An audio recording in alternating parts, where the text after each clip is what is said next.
औज़ुबिल्लाहि मिनश्शैतानिर्रजीम बिस्मिल्लाहिर्रहमानिर्रहीम। जैसा कि आपसे वादा किया गया है, मेरा 24 घंटे में एक वीडियो जो है वो लंबी होती है और वो वीडियो वही लोग देखते हैं जिनको पाकिस्तान का दर्द है या तकलीफ़ है और वो पाकिस्तान को ख़राब देखते हैं और ठीक करना चाहते हैं। उसमें सीधा सीधा मौज़ूआत मैं आपको पहले ही बता देता हूँ। एक तो है उमर शरीफ साहब। उमर शरीफ ऐसी शख्सियत है कि जिसने बिलाशुबा उसने शोबिज की चकाचौंध और सारी चीज़ें देखी, लेकिन उसकी एक नेकी इतनी भारी है कि उसने पाकिस्तान टेलीविज़न से लेके स्टेज तक हर हर शोबे में उसने रोतों को हंसाया है। मुझे आज भी बहुत पुरानी बात है, मेरे बचपन की बात है कि एक पीटीवी के ड्रामे में वो इलेक्ट्रिशियन बना होता है और एक बंदा उसके पास आता है, तो वो दो तारे हाथ में पकड़ के खड़ा होता है। तो वो कहता है कि इनको हाथ लगाओ ज़रा। वो एक को हाथ लगाता है तो वो इसमें करंट है, करंट है, करंट है। वो बड़ा मुतमिन होकर बताता है, कहता है यही तो मैंने चेक करना था कि इसमें करंट है या नहीं है। तो रोतों को हंसाना इतनी बड़ी नेकी है कि जो उसकी बहुत बड़ी खामियां जो शो बिजनेस के चकाचौंध में हो जाती हैं इंसान से, वो इंसान अल्लाह, हमारा ईमान है कि वो अल्लाह माफ कर देता है। लेकिन बदकिस्मती की बात यह है कि वजीर आजम साहब, एक बात ज़हन में रखें कि वजीर आजम बनने से पहले सिर्फ पीटीआई का नुमाइंदा होता है, लेकिन वजीर आजम बनने के बाद वो पूरी कौम का वजीर आजम होता है। पूरी कौम ही उसकी मतलब उसके लिए एक जैसी होती है। तो वो 2 दिन से वो पिट रहे हैं कि हमें पैसे नहीं चाहिए, हमें सिर्फ सफरी बंदोबस्त चाहिए अमेरिका जाने के लिए। 2 जगह पे इलाज मुमकिन है, एक अमेरिका में और एक सऊदी अरब में। वो हो सकता है उनका कोई इंतज़ाम होगा, वो अमेरिका में जाना चाह रहे हैं इलाज के लिए। वो लगता यही है, अल्लाह ना करे, अल्लाह ना करे कि कोई ना कोई बुरी खबर आ जाएगी, लेकिन वजीर आजम साहब टस से मस नहीं होंगे। अगर फर्ज करें कि साबका इलेक्शन में उमर शरीफ ने, फर्ज कर लेते हैं, वैसे तो मुझे इस बात का बिल्कुल भी पता नहीं है कि उमर शरीफ ने किसी न किसी तरीके से इमरान खान की हमायत नहीं भी की, तो क्या उमर शरीफ जो है, 2 बातें, वो क्या वो अवाम, पाकिस्तानी अवाम से निकल गया है या उसकी खिदमात अपने शोबे में नहीं है?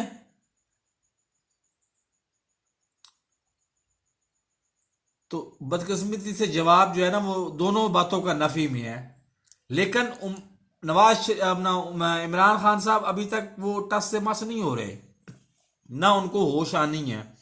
हाँ, जनाजा जनाजा वो मतलब वैसे भी वो पढ़ने की आदि नहीं है, और पढ़ना मैं भी इतना ज़रूरी नहीं समझता, क्योंकि जनाजा फ़र्ज किफ़ाया है। जो कोई आम बंदे, चंद बंदे अदा कर दें तो वो इसका मतलब होता है कि पूरी आवाम की तरफ से ये अदा हो गया है।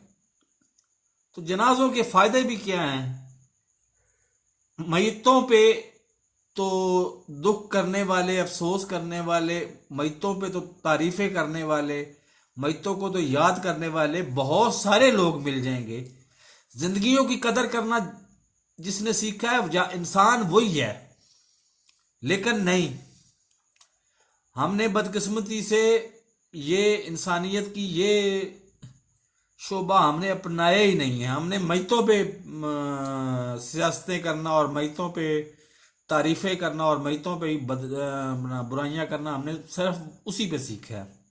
बहरहाल, ये एक बात थी जो ना आपके बस में है ना मेरे बस में है, मैंने कर दी। दूसरे नंबर पे पंजाब में आज के दिन में मैं आपको रिपोर्ट भी कर चुका हूं कि 3 फिर जिनसी जनूनियत के वाकयात हुए हैं। पहले वाकये में, अब यहाँ पे हमारी ज़हनी पसमानदगी के बारे में सोचें कि 3 साल बच्चा, बाज टीवी मीडिया तो ये कह रहे हैं कि वो 1.5 साल का बच्चा था, लेकिन मान लेते हैं 3 साल का बच्चा था, उसको ज्यादती करने के बाद, उसके साथ बदफेली करने के बाद उसका गला दबा के उसको मार दिया गया। उसके बाद एक मुल्तान में एक बच्ची है, बच्ची की उम्र महज 8 साल है। वो 2 दिन पहले अगवा हुई और अब उसकी खेतों से लाश मिली है, उसको भी ज्यादती करने के बाद कत्ल कर दिया गया। फिर चनियोट में एक 6 साल की बच्ची है, उसका भी सेम एज इट इज, वो 2 दिन पहले अगवा हुई और अब उसकी लाश मिल गई है और ज्यादती की तस्दीक तीनों केसेस में हो गई है। तो इस पे मेरे ख्याल में तो ज़रूरत इस अमर की है कि वज़ीर आज़म साहब 2 या 3 साइडों पे बैक वक्त और बगैर किसी टाइम ज़ाया किए किरदार अदा करें। नंबर 1, कवानीन इस तरह के बनाएं कि आम सज़ा के साथ साथ, चाहे वो बदफेली का कानून हो चाहे वो जना का कानून हो, बदफेली के साथ साथ मुस्तकिल नामर्दी का कानून भी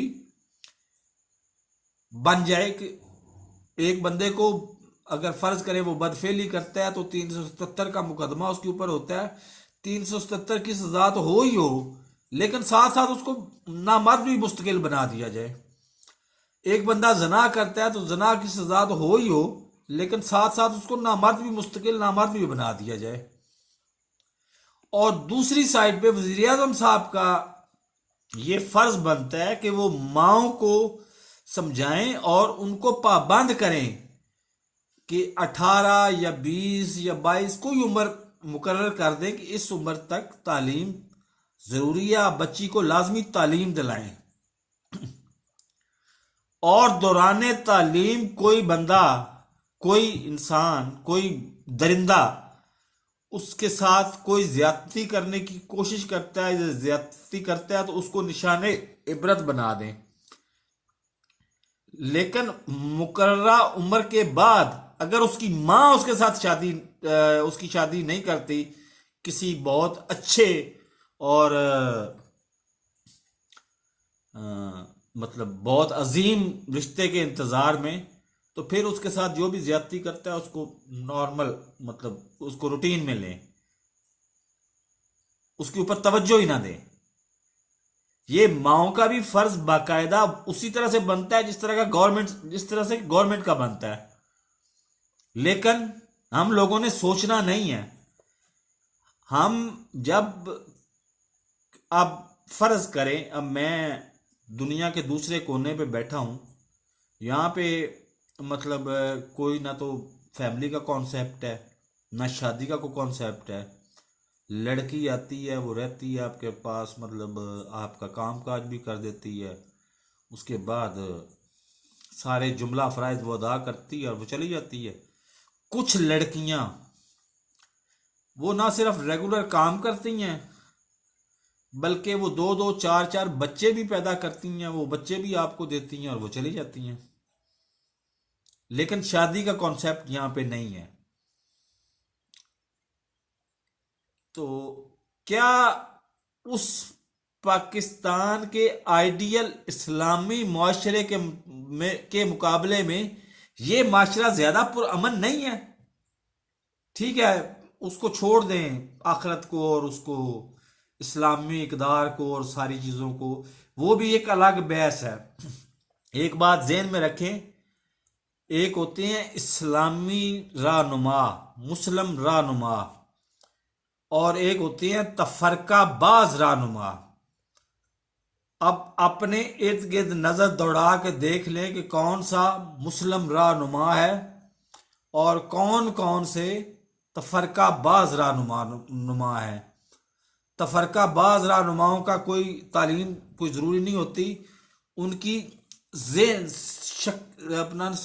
ज़ाहरी साख्त वो होती है कि ये देवबंदी है क्योंकि इसकी दाढ़ी थोड़ी लंबी है, ये यहाँ पे हाथ रख के नमाज पढ़ता है और दिस एंड दैट। ये दाढ़ी इसकी बेलगाम लंबी है, लिहाजा ये अहले हदीस है। तालीम शर्त नहीं है, दाढ़ी बेलगाम लंबी है, ये अहले हदीस है। ये यहाँ पे हाथ रख के नमाज पढ़ता है, ये अहले हदीस है।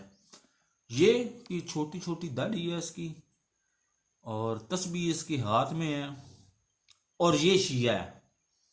ये हमारे पास नौजुबिल्ला किसी जमाने में दाढ़ी जो है वो सुन्नत रसूल अल्लाह सल्लल्लाहु अलैहि वसल्लम होती थी, लेकिन आज तफरकाबाजी की अलामत बन चुकी हुई है।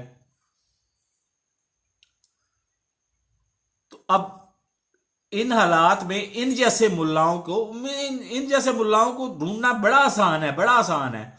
आप पीछे चले जाएं थोड़ा सा, 1947 में देख लें कि किस किस ने कायदे आजम के पाकिस्तान बनने की कोशिशों की हमायत की, वो तो हो गया मुसलमान, और जिसने पाकिस्तान बनने की मुखालफत की उसके ऊपर मेरा सवालिया निशान है। और क्या जिन जिन लोगों ने पाकिस्तान बनने की मुखालफत की, क्या उन लोगों ने 1973 का आइन नहीं पास करवाया और 1973 के आइन में इस्लामी दफात नहीं शामिल करवाई? और पता नहीं, अब मैं ज्यादा मजहबी हूं नहीं, मुझे इतना पता नहीं है, कोई ना कोई दुम छल्ला इनको मिल गया जिसकी वजह से इन्होंने कादियानियों को काफिर करार दे दिया। अब कादियानियों को काफिर करार देना इल्ला माशाल्लाह ये कादियानियों के काम आ गया। अब कादियानी पाकिस्तान में तो काफिर हैं, लेकिन पूरी दुनिया में दो चीजों की वजह से बहुत ज्यादा वो मशहूर है और कामयाब है।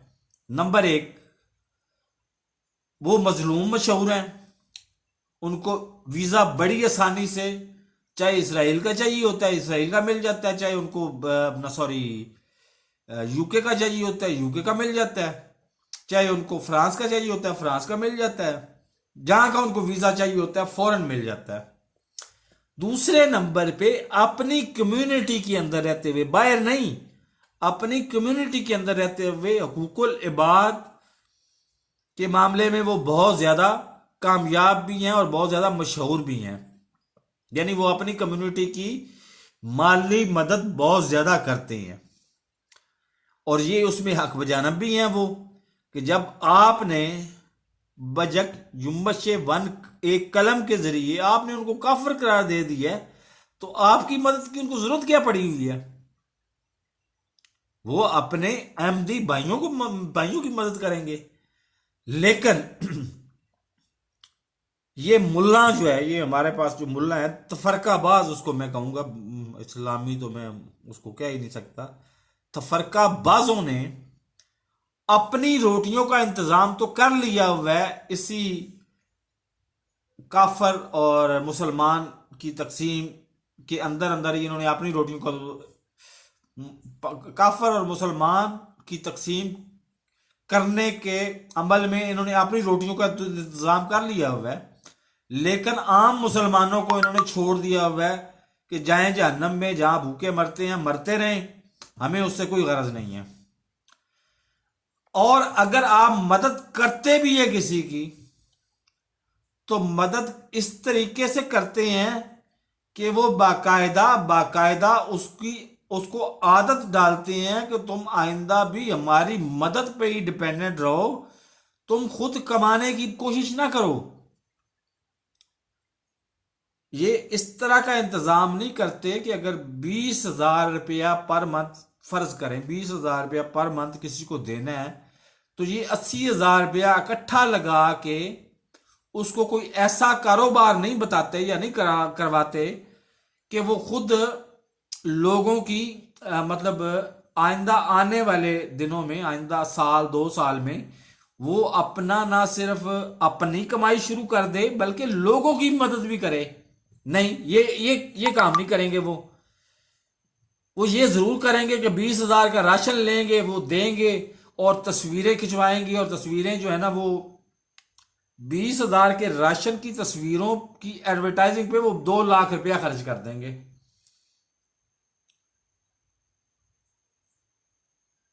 एक तो उमर शरीफ, एक दूसरे नंबर पे पंजाब में बढ़ती हुई जिनसी जनूनियत, और तीसरे नंबर पे मौलवियों की तफरकाबाजियां।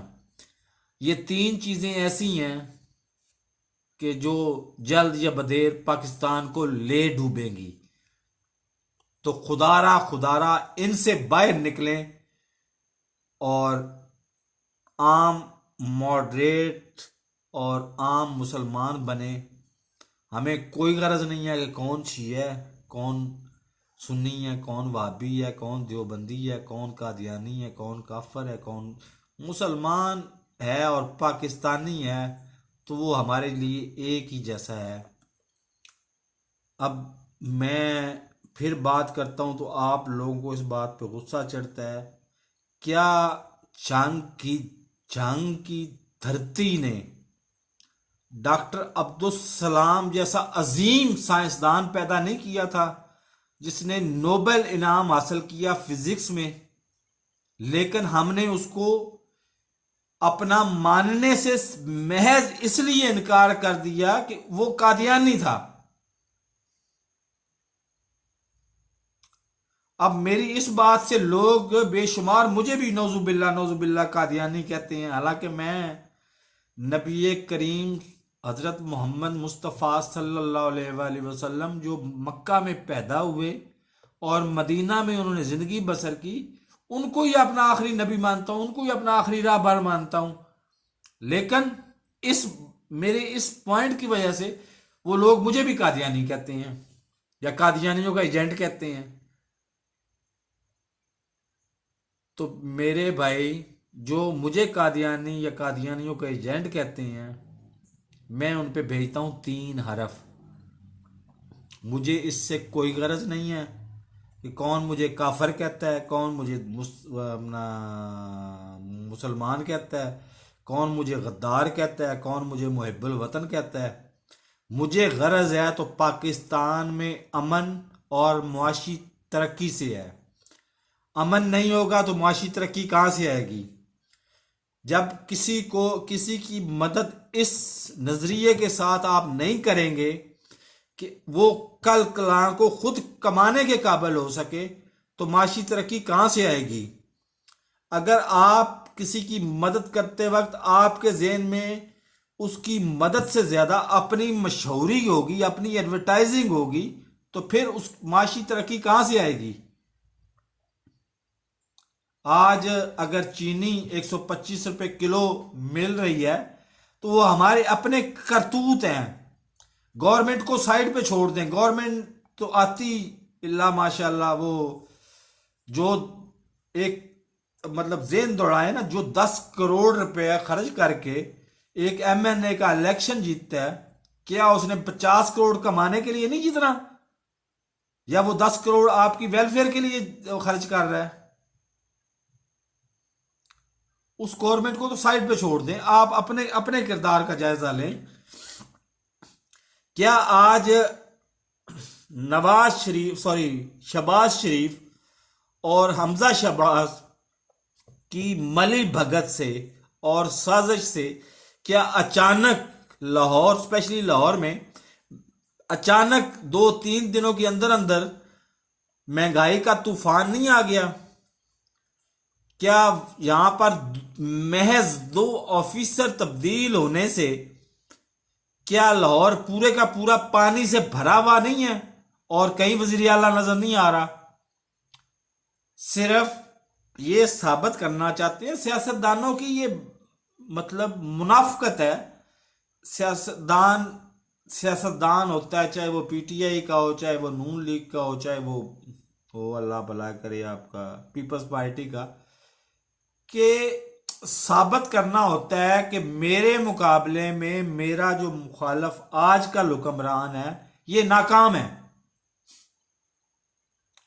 आज क्यों नहीं उस्मान बुजदार साहब पूरा दिन क्यों नहीं नजर आए कहीं पे लाहौर में, जहां पे 6-6 फीट पानी खड़ा हुआ था, वहां पे क्यों नहीं नजर आए? क्या उस्मान बुजदार साहब इतने ही अल्लाह के वली हैं कि वो सिर्फ अमल पे यकीन रखते हैं, शोहरत उनको बिल्कुल पसंद नहीं है? क्या वो 10 करोड़ खर्च करके इलेक्शन नहीं जीत के आए? उन्होंने 50 करोड़ नहीं कमाना?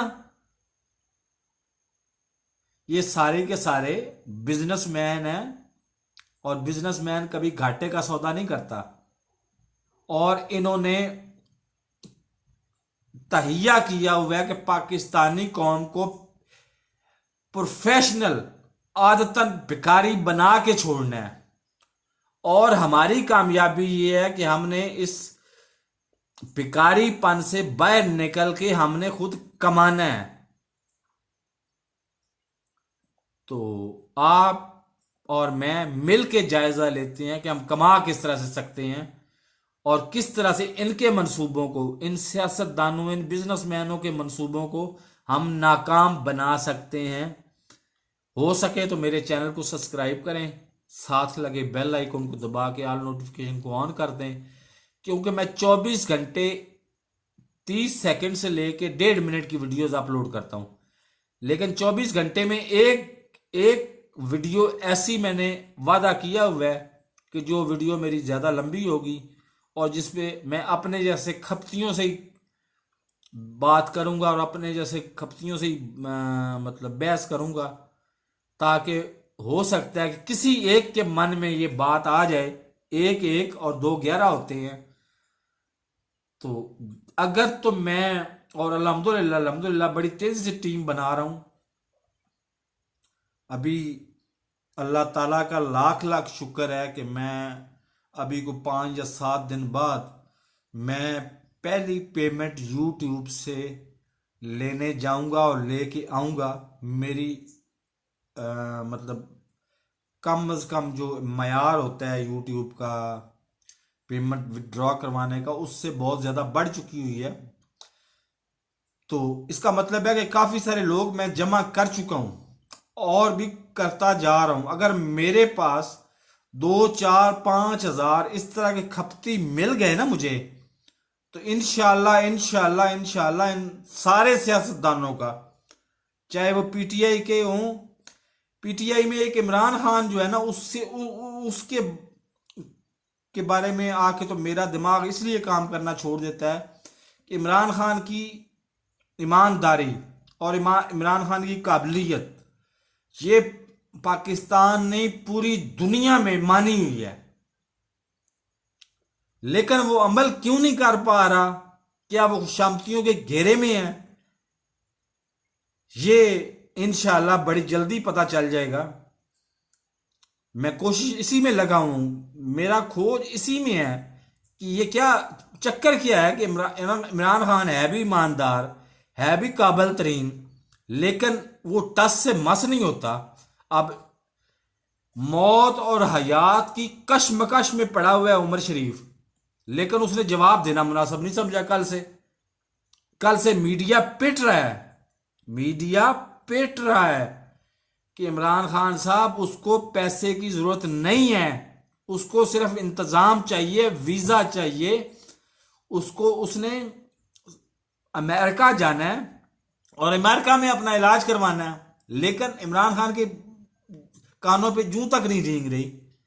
जब मर जाएगा तो इमरान खान 2 लफ्ज अफसोस के बोल देगा, फिर उसकी मैयत को जिंदा दोबारा करके दिखा दें, 2 लफ्जों से छोड़ के 2000 लफ्जों से उसकी मैयत को जिंदा करके दिखा दीजिएगा, तो फिर मैं मान जाऊंगा।